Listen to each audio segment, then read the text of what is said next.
राधे राधे, हरे कृष्णा। आप सभी का यूट्यूब चैनल पर स्वागत है। और आज हम करेंगे मार्गशीर्ष महामत्या का 13वां अध्याय। तो आप हमारे साथ आनंद पूर्वक सुनिए। ऋषि बोले, हे सुत, हे महाभाग, हे सुत, बोलने वालों में श्रेष्ठ पुरुषोत्तम के सेवन से राजा दृढ़ धनवा शोभन राज्य पुत्र आदि तथा पतिव्रता स्त्री को किस तरह प्राप्त किया, योगियों को भी दुर्लभ भगवान के लोक को किस तरह प्राप्त हुआ। हे ताते, आपके मुख कमल से बार बार कथा के सार सुनने वाले हम लोगों को अमृत पान करने वालों के समान कथा अमृत पान से तृप्ति नहीं होती।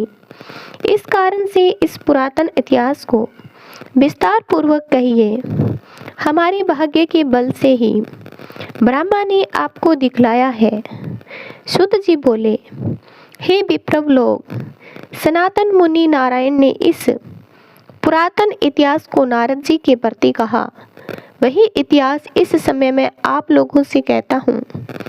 मैंने जैसा गुरु के मुख से राजा दृढ़ धनवा का पापनाशक चरित्र पढ़ा है, आपको सब मुनि श्रवण करें। श्री नारायण बोले, हे ब्राह्मण, नारद सुनिए।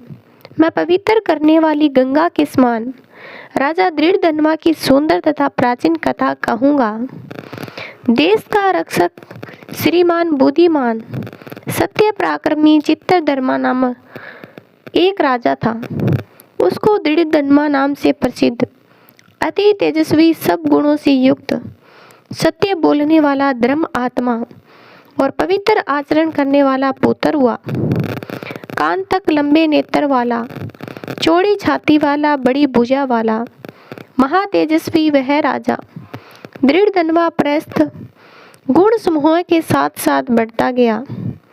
वह चतुर राजा दृढ़ धनवा प्रसन्नता के साथ गुरु के मुख से एक बार कहने मात्र से पूर्व में पढ़े हुए के समान व्याकरण आदि 6 अंगों के साथ 4 वेदों का अध्ययन कर, गुरु को दक्षिणा देकर और विधि पूर्वक उनकी पूजा कर, बुद्धिमान राजा गुरु की आज्ञा से पिता चित्रधर्मा के पुर को गया।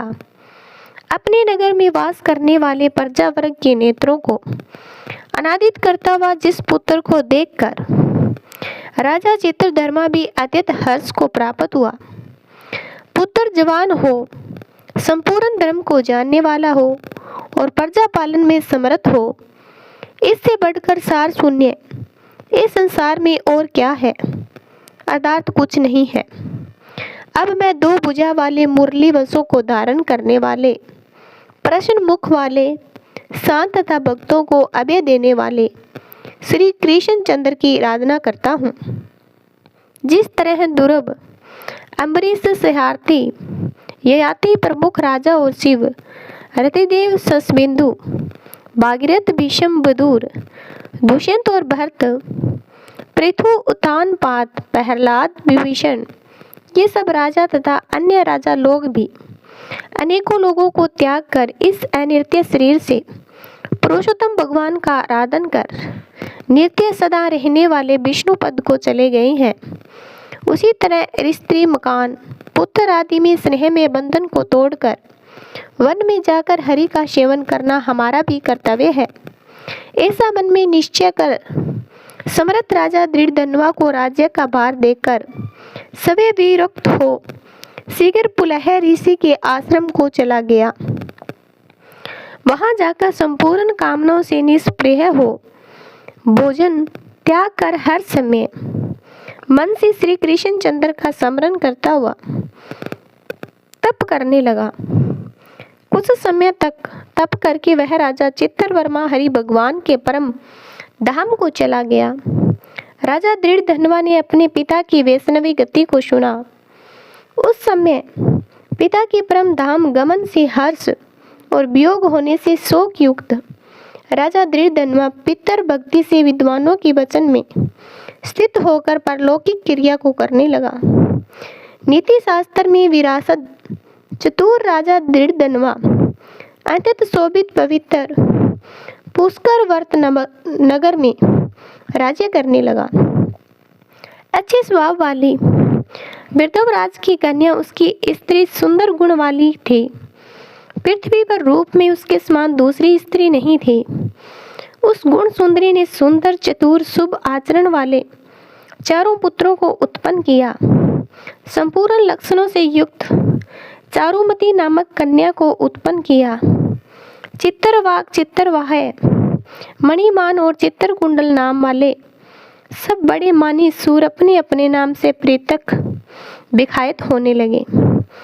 राजा दृढ़ धनवा, सवरगुणी, प्रसिद्ध, शांत, दंत दृढ़, प्रतीक रूपवान, गुणवान, वेद श्रीमान, स्वभाव से सुंदर, चार वेद और व्याकरण आदि अंगों को जानने वाला, वगामी, वाक चतुर, दुनू विद्या में निपुण, काम, क्रोध, लोभ, मोह, मंद और जीतने वाला, शत्रु समुदाय का नाश करने वाला, समा में पृथ्वी के समान, गंभीरता में समुद्र के समान, पितामह के समान, प्रसन्नता में शंकर के समान, एक पत्नी व्रत को करने वाले दूसरे रामचंद्र के समान, अंततः उग्र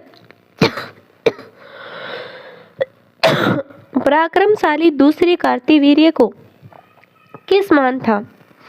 नारायण बोले, एक समय रात्रि में शयन किए हुए उस राजा दृढ़धनवा को चिंता हुई कि हाउ यह वैभव संपत्ति किस महान पुण्य के कारण हमें प्राप्त हुई।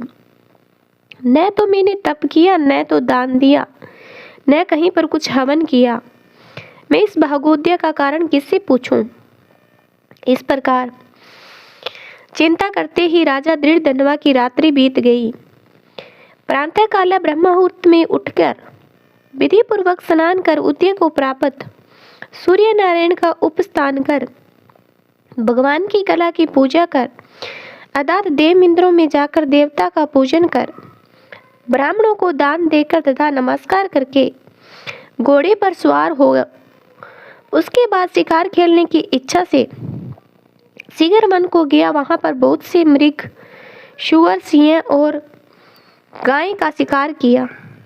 उसी समय राजा दृढ़धनवा के बाण से घायल होकर कोई मृग बाण सहित शीघ्र एक वन से दूसरे वन को चला गया। रुधिर गिरे हुए मार्ग से राजा भी मृग के पीछे गया, परंतु मृग कहीं भी झाड़ी में छिप गया और राजा उस वन में उसे खोजता रह गया। पिपासा व्यास से व्याकुल उस राजा ने समुद्र के समान एक तालाब को देखा। वहां जल्दी जाकर और पानी पीकर तीर किनारे पर चला आया। वहां घनी छाया वाले एक विशाल वट वृक्ष को देखा। उस वृक्ष की जटा में घोड़े को बांधकर राजा वहीं पर बैठ गया। उसी समय वहां पर कोई एक परम सुंदर सुगा राजा को मोहित करने वाली तुलना रहित मनुष्यवाणी को बोलता हुआ आया। केवल राजा को बैठे देख उसको संबोधित करता हुआ एक ही श्लोक को बार बार पढ़ने लगा कि इस पृथ्वी पर विद्यमान अतुल सुख को देखकर तू तत्व आत्मा का चिंतन नहीं करता है, इस संसार के पार को कैसे जाएगा।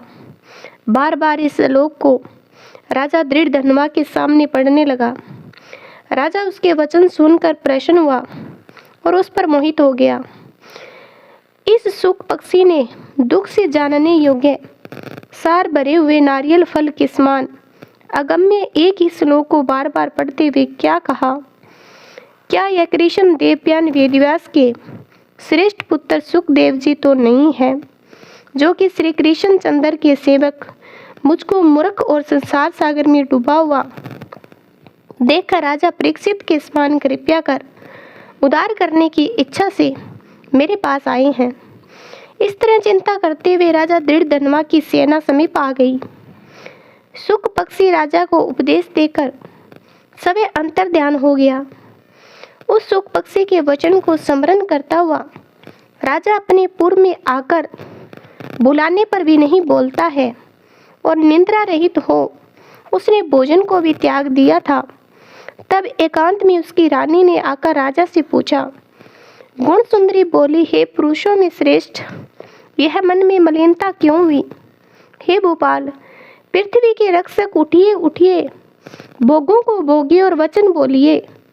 देवताओं से भी दुख से जानने योग्य उस सुख पक्षी के वचन स्मरण करता हुआ रानी गुण सुंदरी से प्रार्थना करने पर भी राजा दृढ़ से कुछ नहीं बोला।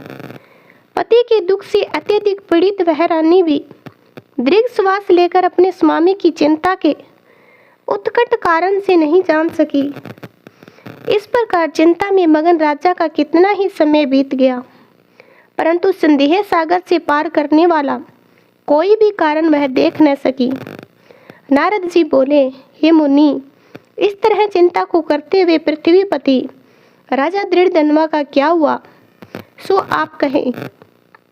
क्योंकि हे मुनि, निर्मल वैष्णव चरित्र थोड़ा भी यदि सुना जाए तो पापों का नाश हो जाता है। इसी प्रकार से हमारा ये 13वां अध्याय समाप्त होता है। आगे का अध्याय को सुनने के लिए हमारे चैनल को सब्सक्राइब करना और कमेंट करना। जय माता दी।